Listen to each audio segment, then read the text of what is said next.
नमस्कार, मैं हूं अंकुर। आप देख रहे हैं सत्य न्यूज़। एक नजर डालते हैं अब तक की सुर्खियों पर। अगले साल होने वाले लोकसभा और विधानसभा चुनाव के मद्देनजर जैसे जैसे पहलवानों के साथ किसान नेता जुड़ते जा रहे हैं, वैसे वैसे हरियाणा भाजपा के भीतर बेचैनी बढ़ रही है। केंद्र सरकार के साथ पहलवानों का टकराव लगातार बढ़ रहा है। पूर्व केंद्रीय मंत्री और बीजेपी नेता ने हाल ही में पार्टी के राष्ट्रीय अध्यक्ष जेपी नड्डा से 2 बार मिलकर इस मामले को उठाया था। प्रदेश भाजपा अध्यक्ष केंद्रीय खेल मंत्री से मामले को उठा चुके हैं, लेकिन केंद्रीय नेतृत्व हिलकर राजी नहीं है। पूर्व केंद्रीय मंत्री बीरेंद्र सिंह ने बुधवार को द इंडियन एक्सप्रेस को बताया था कि उन्होंने बीजेपी अध्यक्ष जेपी नड्डा के सामने इस मुद्दे को उठाया था और उनसे कहा था कि इस पार्टी की विश्वसनीयता को नुकसान पहुंचेगा। सिंह ने कहा, मैं अपनी पार्टी प्रमुख से 2 बार मिला। दोनों बार मैंने उनसे कहा कि पार्टी को इसे एक राज्य के पहलवानों से जुड़ा मुद्दा नहीं बनाना चाहिए। यह गंभीर चिंता का विषय है और पार्टी की साख दांव पर है। मैंने नड्डा से हस्तक्षेप करने, खेल मंत्रालय से बात करने या जो भी जल्द से जल्द इस मुद्दे को सौहार्दपूर्ण ढंग से हल कर सकता है से अनुरोध किया। मैंने कहा कि हम महिला सशक्तिकरण की बात करते हैं, इसलिए हमें इस पर काम करना चाहिए। चौधरी बीरेंद्र सिंह ने नड्डा से ये भी कहा, मैंने पार्टी अध्यक्ष से ये भी कहा कि भले ही ये माना जाए कि पहलवान किसी राजनीतिक दल के इशारे पर काम कर रहे हैं या किसी के द्वारा उकसाए गए हैं, लेकिन उनकी आवाज़ तो सुनी जानी चाहिए। वो एक ऐसा मुद्दा उठा रहे हैं जिसका समाधान किया जाना चाहिए। पहलवानों के विरोध के बारे में पूछे जाने पर हरियाणा भाजपा अध्यक्ष ओम प्रकाश धनखड़ ने कहा कि उन्होंने इसे केंद्रीय खेल मंत्री अनुराग ठाकुर के सामने उठाया था। उन्होंने कहा, मैंने इस बात पर जोर दिया कि जंतर मंतर पर प्रदर्शन करने वाली हमारी बेटियां हैं और उन्हें न्याय मिलना चाहिए। मंत्री ने जवाब दिया था कि उन्हें निश्चित रूप से न्याय मिलेगा।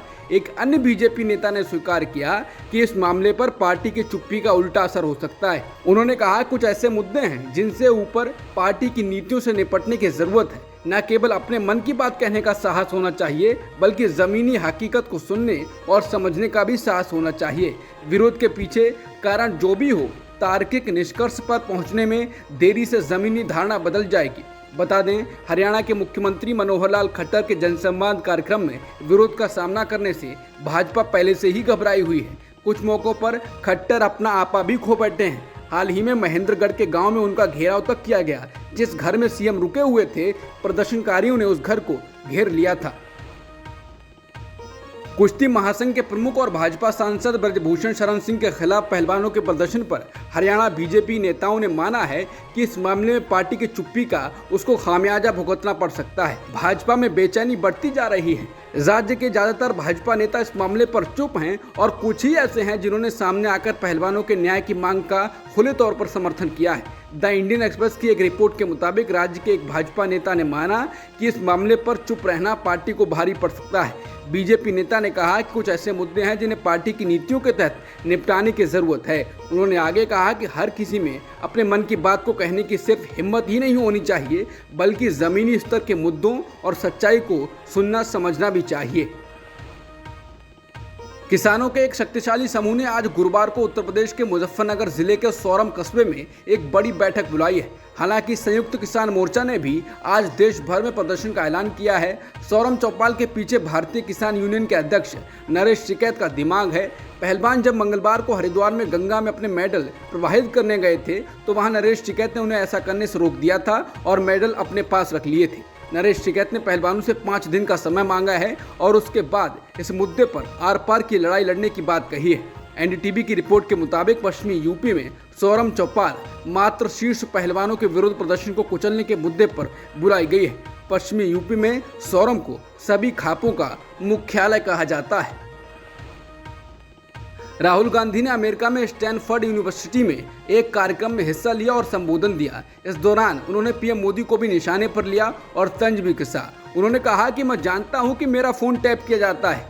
मजाकिया अंदाज में मोबाइल निकालकर उन्होंने कहा, हेलो मिस्टर मोदी। इसके साथ ही राहुल गांधी ने कहा कि आपको डेटा की निजता को लेकर एक राष्ट्र के रूप में और एक व्यक्ति के रूप में नियम बनाने की जरूरत है। अगर एक राष्ट्र ये चाहता है कि वो आपका फोन टैप करना चाहता है, तो फिर कौन रोक सकता है। उन्होंने कहा कि अगर कोई देश ये तय कर लेता है कि वो फोन टैप करेगा, तो मुझे लगता है कि आप फिर इसके खिलाफ नहीं लड़ सकते। मुझे लगता है कि मैं जो भी करता हूँ वो सब सरकार के लिए उपलब्ध है।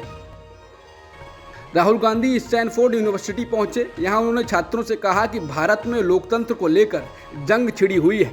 कोई भी संस्था अपने मुताबिक काम नहीं कर पा रही है। लोकतंत्र का मतलब सिर्फ विपक्ष का होना नहीं होता, बल्कि लोकतंत्र का मतलब होता है कि संस्थाएं विपक्ष का साथ दें।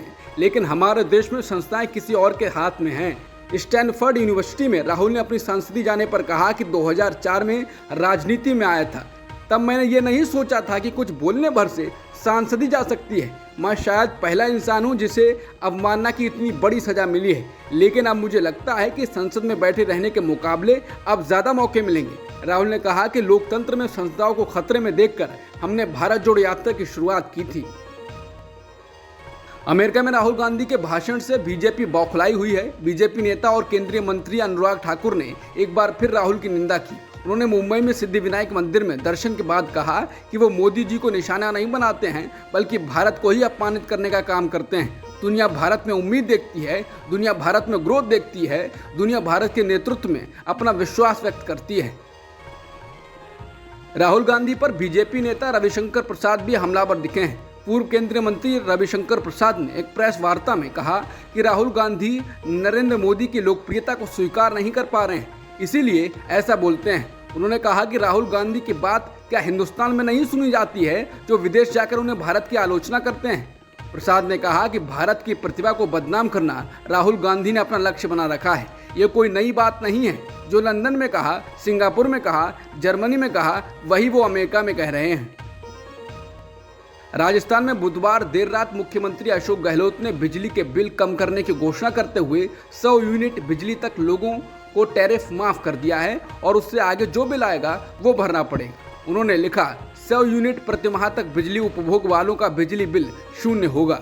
अशोक गहलोत ने बताया कि शुरुआती 100 यूनिट बिजली का बिल माफ रहेगा, चाहे जितना भी बिजली का बिल आए। इससे पहले मुख्यमंत्री गहलोत ने हर परिवार को साल में 12 सिलेंडर 500 रुपये में देने की घोषणा की थी। ये घोषणा ऐसे समय में की जा रही है जब इसी साल के अंत में राज्य में चुनाव होने हैं। मणिपुर दौरे पर गए केंद्रीय गृह मंत्री अमित शाह ने कहा है कि हिंसा की जांच के लिए न्यायिक आयोग गठित किया जाएगा। साथ ही सीबीआई द्वारा भी हिंसा की 6 घटनाओं की जांच की जाएगी। गृह मंत्री ने कहा कि हाईकोर्ट के रिटायर्ड जज की अध्यक्षता में जांच होगी। अमित शाह ने पीड़ितों को 10-10 लाख रुपए का मुआवजा देने का ऐलान किया, जिनमें से 5 लाख केंद्र सरकार और 5 लाख राज्य सरकार द्वारा दिए जाएंगे। गृह मंत्री ने लोगों से अपील की कि जिनके पास हथियार हैं वो हथियार पुलिस के पास जमा कर दें। अब तक की सुर्खियों में इतना ही। बाकी खबरों के लिए बने रहिए सत्यहिंदी.com के साथ।